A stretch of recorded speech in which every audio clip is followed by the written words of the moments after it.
Welcome to Coffey Talk, real stories from real people. I'm your host, Kate Coffey-Bacon, and every Monday we'll sit down for honest conversations about successes, failures, and the lessons we learn from both. So grab your coffee, settle in, and let's talk. Welcome back to Coffey Talk. Today's conversation is about change, not the flashy kind, but the quiet kind. The seasons where you're doing the work, you're showing up, you're staying grateful, but there isn't a highlight reel to point to at the end of the year yet. This is not a how I crushed it episode. This is about trust, patience, and becoming. Today, I'm joined by someone who has lived every version of change. Shannon Mullins is a Microsoft MVP, founder of a BC consulting group, a global speaker, a community builder, and a single mom. We also just launched a brand new IAMCP Tennessee, Kentucky chapter together. IAMCP stands for International Association of Microsoft Channel Partners. It's such a mouthful. But beyond the titles and the awards, Shannon is one of the most steady, grounded people I have ever known. She is a leader who shows up in the in-between season. She is a friend who believes before proof ever shows up. Shannon, welcome to Coffey Talk. Thank you, Kate, for having me. I'm so excited to be here. This is going to be such a great talk. This is something that you and I have both lived so well, the in-between. This one was really important for me to talk about something as we start a new year. It is okay if you don't have a huge highlight reel of accomplishments for the last year. That is okay. It is coming. So that is what I really wanted to talk about. And Shannon and I have such a similar story, and I know that she and I can talk for days about this one. So Shannon, before we dive into this Coffey Talk around change, give the audience a deeper understanding of your career, where you started and where you are now. Yeah, that's a great topic. I actually have a graduate degree in accountancy. I got that while I was raising two kids, but I started my career off in accounting, which actually led me into the Microsoft world. So I was never planning on being a lifelong Microsoft Dynamics person. But one of my first jobs right out of college was for a mortgage company that was switching from QuickBooks to Dynamics. At that moment, it was Dynamics GP, so on-prem. And that just was kind of a catalyst. I've seen all these memes of, in your 20s, you'll be doing this and you should do it. That was my you should do it moment. In my 20s, I took that job, and it was kind of the catalyst of everything that's happened since then. So my whole career has been in, accounting, private accounting, and then Dynamics, and went from GP to cloud, and went from me being a controller to a consultant, and then eventually running practices, consultancy practices, and then now running my own. So it's been 25 years with Dynamics since I first started using the products, which is really wild. Your career has been built through change, so much change, from business ownership, now parenthood, community leadership. I think you've won just about every award that's out there to win. But we know that not all of the years come with trophies. So let's start right there. What does change feel like when you're inside of it, not after it? Oh boy. Well, let's talk about 3 years ago when I started this company.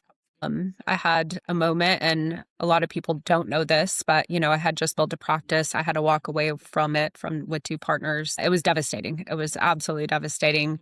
It was my second big leave from a practice, and this one was not intentional. And I was just, beside myself. And at that point, it was like, I'm not going to go work for someone else. I'm ready to do this on my own.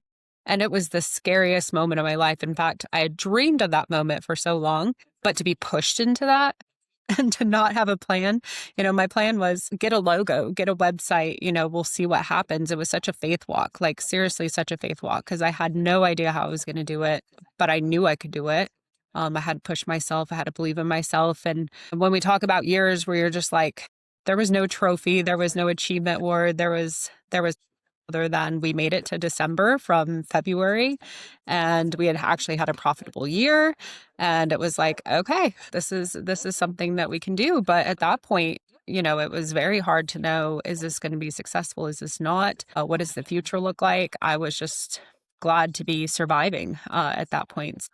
Changes, it's very, very scary. I will say those are some of the scariest moments. I've never had panic attacks in my life, but that year was like a year of panic attacks and not being able to sleep. And then we've gone to, okay, we can do this. It's going to be difficult, but we can get through it. And yeah, that was not a year where at the end of the year, I was like, wow, I did this and this and this. I was like, okay, we did it. We made it through the year and here we are. Most people want certainty before they make that big move. You just moved anyway. So trying to think about how I want to word this. How have you learned to manage change without trying to control every outcome? Because we can't. Yeah, that's a huge one, especially as a business owner, right? There's so many possibilities of what could happen. And in our world with software, with the economy, with the way businesses run, it's all trivial. Like it could be a rock solid year, it could be a non-rock solid year, like you're always, walking on faith. I think for me, faith has come into play hugely, because if I didn't have faith, if I didn't have, something to turn to, I would just be probably really trying to control it a lot more and really struggling. But I've had to learn to let go. I've had to learn how to just trust a little bit that things are going to fall into the place that they're going to fall. And at the end of the day, if they don't fall the way I was expecting to, that something different's going to come along, that's going to take its place. So I think it's really a struggle, especially as business owners. A lot of people don't realize you're by yourself a lot of the time, like your decision making, where your thoughts are, especially when you're a small company. You don't have a board, you don't have all these people you can turn to. And sometimes a lot of stuff is confidential, like you can't share it. So it can be a lonely journey as well. I was just talking to a friend of mine a couple of days ago that's kind of in this messy middle um, place. And it just so happens that she met me as I was coming out of it. So she doesn't know me. You don't know me in the messy middle. I had so many years where, you start seeing those holiday posts come through and, the New Year's post, here's all the things that happened to me. And my reel was I literally stayed alive and I fed the kids and got the kids where they needed to go. And, I paid the bills and that was it. And that for me, I knew that something bigger, can't say bigger, better, something different was coming. I was single for a very long time and just focused on raising my kids. And you're right, Shannon. Those days were so lonely for me. And that's not, I don't say that like, woe is me. I say that so that I never take for granted where I am now. And my Absolutely. goodness, league of friends that I have, the encouragement that I get, just truly the friendships that I have, it was worth waiting for. I feel like it's important to say, the messy middle can be such a beautiful place of self-discovery, of growth, of looking at yourself. You just know, you're like, that thing didn't get me. If that thing didn't get me, nothing's gonna get me. Like I've got this.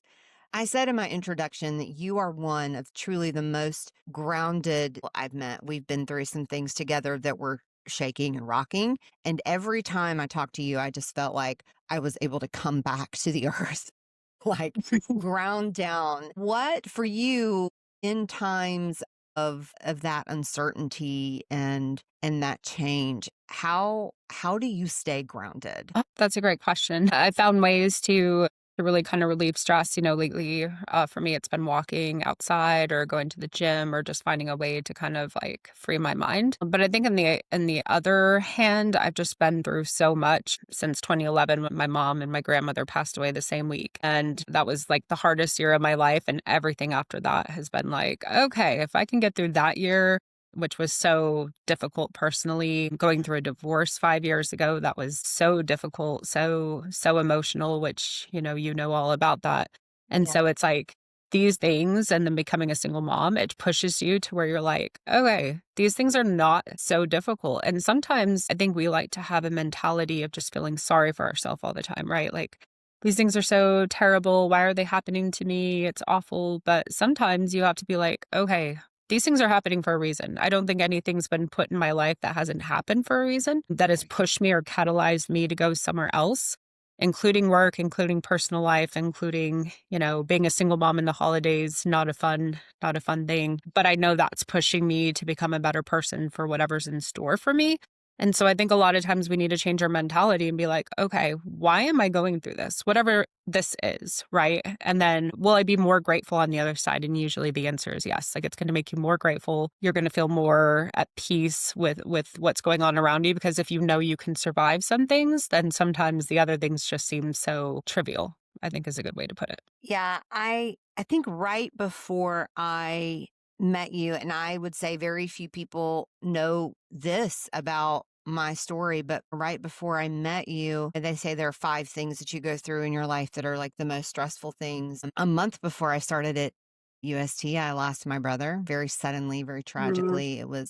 I'm still it's been almost 4 years and we're still absolutely grieving. We did not expect it. And then about 2 weeks later, I found out that I was going to have to very suddenly move myself and my 2 daughters. So Sterling and I decided to move in together. And about a week later, I got my job at UST. So totally new industry for me to start in.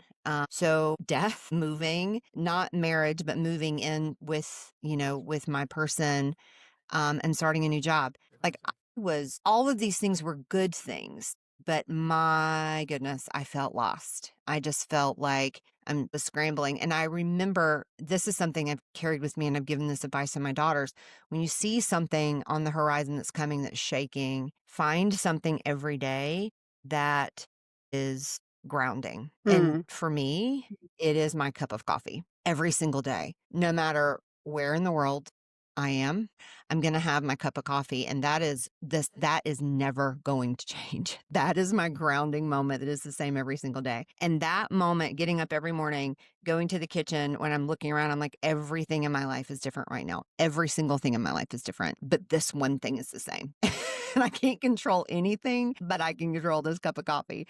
And it was just that tiny little thing that helped me to, just take the next step. Even if the next step meant the next sip, just take the next step. So for me, that's what it is: getting outside, walking, moving your body. So turning back to you, I'm going to ask you for your advice. What would you say to someone who feels behind right now? I think, biggest thing is to not give up hope, right? No matter where you're at in your life, not give up hope. Like if you have a dream or you have, something you're going for, don't give up hope. Learn to find some contentness in the situation in which you're in. You can't really control it sometimes, but learn to find that contentness. Like, okay, well, I'm not really in the job that I like right now, but I'm going to find something about that job I like. I like my coworker. I like my flexible schedule. I like something, right? So find some contentment. But I think another good piece of advice is just push yourself, right? Like find a way to say, okay, going into 2026, every week I'm going to do this one thing that's going to help me towards that goal, whatever that goal is, right? Whether that's finding a new job and you need to go search for careers and you need to reach out to recruiters. Maybe you're on an educational path and you want to go back to school, find the resources, see if there's grants, so there's ways to kind of start to motivate yourself to say, okay, I have this goal. We're going to take one baby step a week towards working towards that goal and figure out how we're going to accomplish it. You know, when you do that, when you break it down smaller, then it starts to feel like you're actually moving towards that goal. Even if you don't get it done in 26, you're at least moving towards that goal. And then just don't give up hope, right? If it doesn't happen overnight, that's okay. It could happen the next day. It could happen the next year. Like we don't really know what's going to happen, but we know what we can control each day, each week. So I think baby steps is always good. Yeah. Uh, you are You're such a huge community builder. You're everywhere in the community. You are a pillar in the community. I am very excited to be building something brand new with you with IAMCP, which is a huge act of trust for both of us. We just leaned in together and took off into it. Why do you think community matters so much during seasons of change? Oh gosh, I think I'll go back to 23 when everything happened to me and I had switched, names and brands and all of that. The community that I built around myself for the last 10 years just was so amazing during that time. It was a time where I didn't really have a lot of people I could lean on. I didn't have coworkers. I didn't have a lot of family because I was going through divorce. And so my community, my people just reached out and, hey, are you okay? How's it going? And so, when I give to the community, it's because the community has given so much to me over the years. I'm just so grateful. I'll go, to a conference and it's like a family reunion. I tell everyone that. I'm like, it's a big family reunion, whether it's clients, whether it's partners, whether it's ISVs.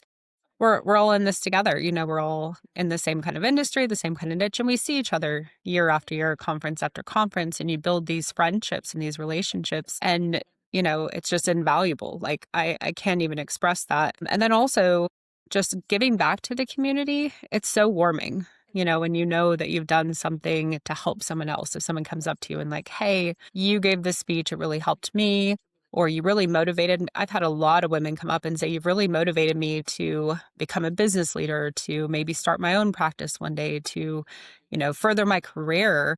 And those things are like so heartwarming, right? If you see someone and they're like, hey, you're changing my life, you're like, oh boy, like that's so amazing. I love it. Like those things are just like priceless to me. You can't put a dollar value on them. I agree wholeheartedly. I do so much in our community because the community gives to me first, and it's the least that I can do to offer time and space just to give back. Shannon, if someone is listening right now and they want to get in touch with you, how can they find you? Easiest way to find me is on LinkedIn. I'm very active on LinkedIn. So look up Shannon Mullins, Microsoft MVP. You'll find me on there. Or you can reach out to me via our website, abccgroup.com, and I'll reach out to you if you reach out to me. But would love to hear from anyone who has any feedback or is just curious on, getting started or finding hope.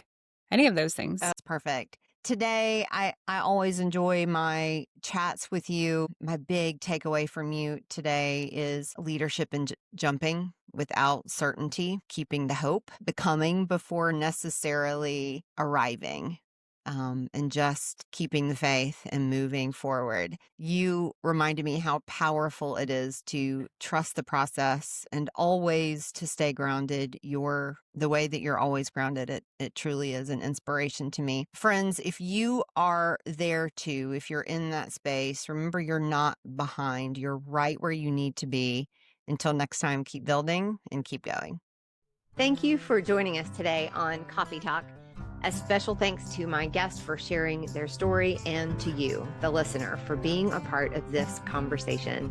If you enjoyed today's episode, be sure to subscribe so you never miss a Monday morning chat. Until next time, I'm Kate Coffey-Bacon, and this has been Coffey Talk.